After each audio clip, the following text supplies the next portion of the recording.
যিসকল ল'ৰা 13 মিনিটৰ ওপৰত এতিয়ালৈকে লাগি আছে আৰু যিসকল ছোৱালীৰ 7 মিনিটতকৈ বেছি লাগি আছে টাইম, তেওঁলোকে এই ভিডিঅ'টো একদম স্কিপ নকৰিব, শেষলৈকে চাওক। কাৰণ আপোনালোকৰ এইটো লাষ্ট টাইম আৰু এইটো সময়ত আপোনালোকৰ শেষ টাইমত যদি আপোনালোকে অলপমান শুধৰাব পাৰে তেনেহলে এতিয়াও আপোনালোকে 13 মিনিটৰ ভিতৰত আনিব পাৰিব আৰু ছোৱালীয়ে 7 মিনিটৰ তলত দৌৰিব পাৰিব। এইখিনি সময়তো পাৰিব, কিন্তু কেইটামান কথা আপোনালোকে ফ'ল' কৰিব লাগিব। আপোনালোকৰ লাষ্ট টাইম, সেইকাৰণে ভিডিঅ'টো আপোনালোকে স্কিপ নকৰিব, কাৰণ যথেষ্ট প্ৰয়োজনীয় ভিডিঅ'। আৰু যিসকলৰ টাইমিং 13ৰ ভিতৰত আছে আৰু ছোৱালীৰ 7 মিনিটতকৈ তলত আছে, সেইসকলেও চাব পাৰে ইচ্ছা কৰিলে, তেওঁলোকৰ কাৰণেও যথেষ্ট ইম্পৰ্টেণ্ট, কাৰণ তেওঁলোকেও ইম্প্ৰুভ কৰিব পাৰিব। কিন্তু বিশেষকৈ এই ভিডিঅ'টো সেইসকলৰ কাৰণে যিসকল ল'ৰাৰ এতিয়াও 13 মিনিটৰ ওপৰত লাগি আছে, তেওঁৰ এতিয়াও ভয় হৈ আছে যে মই ইণ্টাৰভিউত পাছ কৰিব পাৰিম নে নোৱাৰিম, আৰু ছোৱালী সেইসকলৰ বাবে যাৰ এতিয়াও 7 মিনিটতকৈ বেছি লাগি আছে। চ' কেইটামান কথা যদি আপোনালোকে এইকেইদিনত যদি ধ্যান ৰাখে, এই 20-22 দিনৰ ভিতৰতো আপোনালোকে 20ৰ পৰা 25 ছেকেণ্ড ইম্প্ৰুভ কৰিব পাৰিব, যদি অকণমান যদি কথা দুটামান আপোনালোকে ধ্যান ৰাখে। এইকেইটা কথা যদি আপোনালোকে ফ'ল' কৰে, তেনেহলে এতিয়াও আপোনালোকে ইণ্টাৰভিউত অলপমান ভাল মাৰ্কছ ল'ব পাৰিব। কাৰণ গম পাইছে, যদি আপোনালোকে মাৰ্কছটো যদি ভাল নহয়, তেনেহলে আপোনালোকে এক্সাম দিবলৈ নেপাব, কাট অফত নাম নাহিব।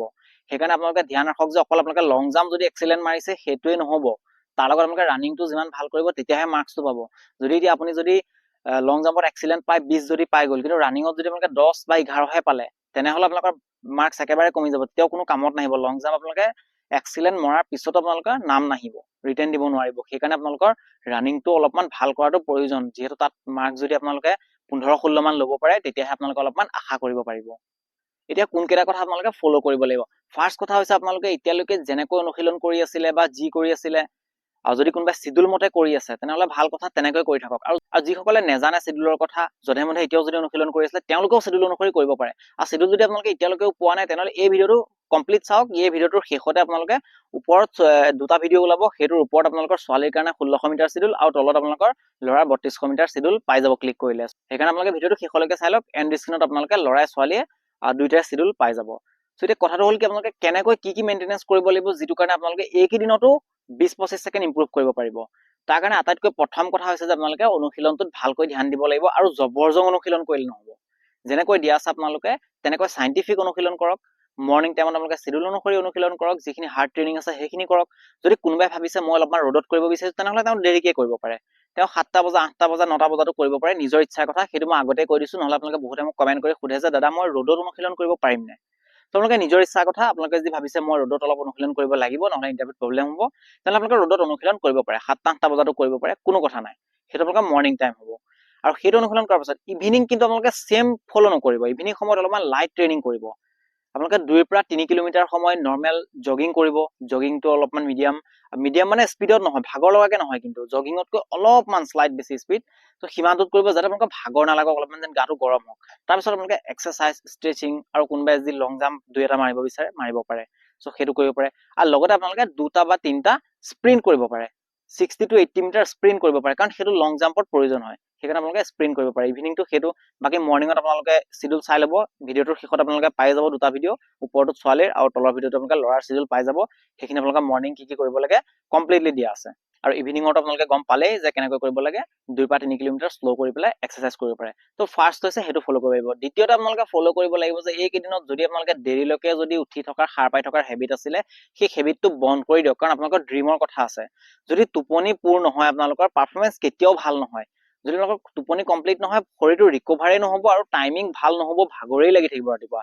সেইকাৰণে এইকেইদিনত যদি আপোনালোকে ৰাতি যদি মোবাইল চাই আছিলে, তেনেহ'লে সেইটো বন্ধ কৰি দিয়ক কমপ্লিটলি। কেৱল এইকেইদিনৰ কাৰণে বন্ধ কৰি চাওক, আৰু টাইমিং ইম্প্ৰুভ 100% হ'বই। সেইকাৰণে আপোনালোকে এইকেইদিন বন্ধ কৰক, কিছুমান বেড হেবিট আঁতৰাই দিয়ক, আৰু ৰাতি আপোনালোকে সোনকালে শুবলৈ চেষ্টা কৰক।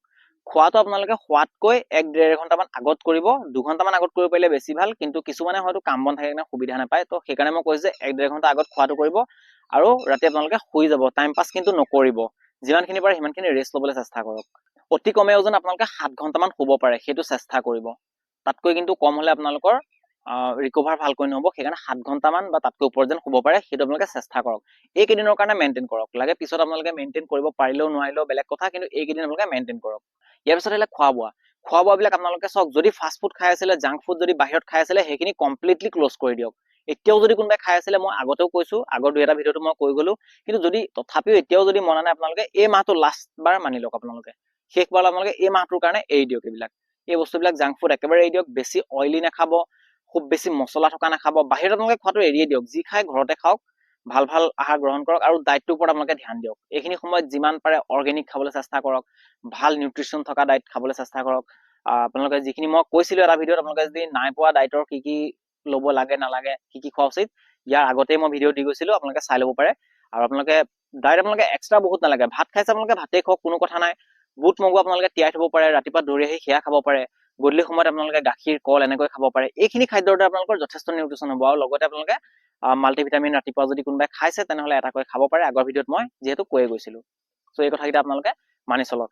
ইয়াৰ পিছতে হৈছে যে আপোনালোকে প্ৰেক্টিচ বিলাক জবৰজং নকৰিব। যেনেকৈ আপোনালোকে চাওক, এতিয়া নিজে অনুশীলন কৰি আছে, কিন্তু আপোনাৰ লগৰ এটাই বেলেগ কিবা কৰিছে, এই ঘপককৈ দৌৰাৰ মাজতে আপোনালোকে জাপ মাৰি দিলে, ঘপককৈ কিবা এটা বেলেগ কৰিলে, এইখিনি নকৰিব। এইখিনি সময় অলপমান সাৱধান থাকক আৰু অলপমান ধ্যান দিয়ক। যদি আপোনালোকে সাৱধান নাথাকে বিৰাট বিপদ হ'ব পিছলৈ, কাৰণ আপোনালোকৰ যদি লাষ্ট টাইমত যদি ইঞ্জুৰি হৈ যায়, গোটেই বছৰটোৰ কষ্ট আপোনালোকৰ শেষ হৈ যাব। সেইকাৰণে এই কথাটো বিশেষ ধ্যান ৰাখিব। ইয়াৰ পিছত আৰু এটা কথা হৈছে, মই চাইণ্টিফিক অনুশীলন কৰাৰ কথা কৈছিলো, কিন্তু এটা কথা থাকি গ'ল যে আপোনালোকে অনুশীলনৰ আগতে ষ্ট্ৰেচিং আৰু ৱাৰ্ম আপ কৰি ল'বলৈ কেতিয়াও নাপাহৰিব। কাৰণ ষ্ট্ৰেচিং আৰু ৱাৰ্ম আপ নকৰাৰ ফলতে মেক্সিমাম ইঞ্জুৰি হয়। কেতিয়াবা আপোনালোকৰ ভৰিত টানি ধৰে, কেতিয়াবা নি প্ৰব্লেম হৈ যায়, কেতিয়াবা এংকলত বিষ হৈ যায়, এনেকুৱা আপোনালোকক কেতিয়াবা টানি ধৰিব পাৰে বা পেটতো খুচি ধৰিব পাৰে, এই সমস্যাবিলাক হয়। সেইকাৰণে আপোনালোকে ৰানিঙৰ আগত ৱাৰ্ম আপ আৰু ষ্ট্ৰেচিং নিশ্চয় কৰিব। এই কথাবিলাক আপোনালোকে ধ্যান ৰাখক। আৰু খোৱা বোৱা আপোনালোকে গম পাইছেই, মই কৈয়ে গৈছো। ত' এই কথাখিনি যদি আপোনালোকে ধ্যান ৰাখে, তেনেহ'লে এতিয়াও আপোনালোকে টাইমিং 20ৰ পৰা 25 ছেকেণ্ড কিন্তু কমাব পাৰিব। এতিয়াও লাষ্ট টাইমতো কমাব পাৰিব। একদম 100% মই গেৰেণ্টি দি কৈছো, আপোনালোকক কমিবই যদি কথাকেইটা আপোনালোকে ফ'ল' কৰে। কিন্তু এইটো নহয় যে আজি আপোনালোকৰ যিটো শ্বেডিউল আছিলে, আজিটো মই দিছিলো 5টা, কৰিলে 2টা, বাকী ভাগৰ লাগিলে, কথা পাতি থাকিলে। আৰু এটা ডাঙৰ সমস্যা হৈছে কি, ফিল্ডত মই দেখা পাওঁ প্ৰেক্টিচলৈ যাব আৰু চব কথা পাতি বহি থাকে। সেই কামটো আপোনালোকে নকৰিব। কথা পাতি বহি থাকিব নিবিচাৰিব। অনুশীলন কৰক, সম্পূৰ্ণ নিজৰ অনুশীলন কৰক, ষ্ট্ৰেচিং কৰক, এক্সাৰচাইজ কৰক। যেতিয়া আপোনালোকৰ কমপ্লিট শেষ হৈ যাব, তাৰপিছত কথা পাতিব পাৰে। কিন্তু আগৰ পৰাই যদি কথাত ব্যস্ত হৈ যায়, তেনেহ'লে কিন্তু আপোনালোকৰ অনুশীলন নহ'ব আৰু অনুশীলনৰ সেইটো ধ্যানৰ পৰা আপোনালোকে আঁতৰি যাব। আৰু তেতিয়া আপোনালোকৰ বেছি দৌৰিবলৈ মন নাযাব, অকণমান দৌৰি আপোনালোকে বহি দিবলৈ মন যাব। সেইটো মনত ৰাখিব। সেইকাৰণে এইকেইদিন লাষ্ট মাহটো আপোনালোকে এই কথাকেইটা ফ'ল' কৰক। টাইম পাছ একদম নকৰিব, সোনকালে শুৱক, সোনকালে উঠক, অনুশীলনলৈ যাওক। আৰু যদি কোনোবাই দেৰিকে কৰিম বুলি ভাবিছে ৰ'দত, তেওঁ অকণমান দেৰিকে কৰিব পাৰে। ইভিনিং মই যেনেকৈ কৈছো আপোনালোকে তেনেকৈ কৰিবই। বাকী যিখিনি আপোনালোকৰ লং জাম্প ডেইলি নকৰিব। এইটো নহয় যে মোৰ লং জাম্প অহা নাই, মই ডেইলিয়ে মাৰি আছো, তেনেকুৱা নহয়। এদিন লং জাম্প কৰিব, এদিন লং জাম্পৰ এক্সাৰচাইজ কৰিব, আকৌ এদিন লং জাম্প কৰিব, এদিন লং জাম্পৰ এক্সাৰচাইজ কৰিব। ঠিক এনেকৈ আপোনালোকে মেইনটেইন কৰক। এই কথাকেইটা আপোনালোকে মানি চলক আৰু আপোনালোকে চাব যে 100% কৈছো, এতিয়াও 20 ছেকেণ্ডৰ ওপৰত আপোনালোকৰ টাইমিং কমিবই যদি আপোনালোকে মানি চলে। সেইকাৰণে আজিৰ পৰা আপোনালোকে যদিও এই কিছুমান ভুল কৰি আছিলে, সকলো ভুল শেষ কৰি দিয়ক, এতিয়াৰ পৰা শুধৰাই লওক। আৰু এতিয়াৰ পৰা আপোনালোকে কমপ্লিট শিডিউল মতে চাইণ্টিফিকলি আৰু কমপ্লিট ৰেষ্ট লৈ আৰু বাহিৰৰ যাতে জাংক ফুড একো নাখায়, এইখিনি আপোনালোকে মেইনটেইন কৰি অনুশীলন কৰি যাওক। চ' আশা কৰিছো আপোনালোকৰ এই ভিডিঅ'টোৰ পৰা বহুতৰ নিশ্চয় লাভ হ'ব আৰু ভালকৈ অনুশীলন আপোনালোকে কৰি যাওক। সেইকাৰণে যদি কিবা আপোনালোকৰ কুৱেশ্যন আছে, তেনেহ'লে মোক কমেণ্ট কৰি সুধিব পাৰে। যদি ভিডিঅ'টো চাই ভাল লাগিলে, তেনেহ'লে লাইক কৰিব, লগতে সকলোকে শ্বেয়াৰ কৰিব। যদি প্ৰথমবাৰ আমাৰ চেনেলটোলৈ আহিছে, তেনেহ'লে চেনেলটো ছাবস্ক্ৰাইব কৰি নটিফিকেশ্যন বেলটো অন কৰি ল'বলৈ নাপাহৰিব। লগ পাম আকৌ নেক্সট ভিডিঅ'ত। জয় আই অসম।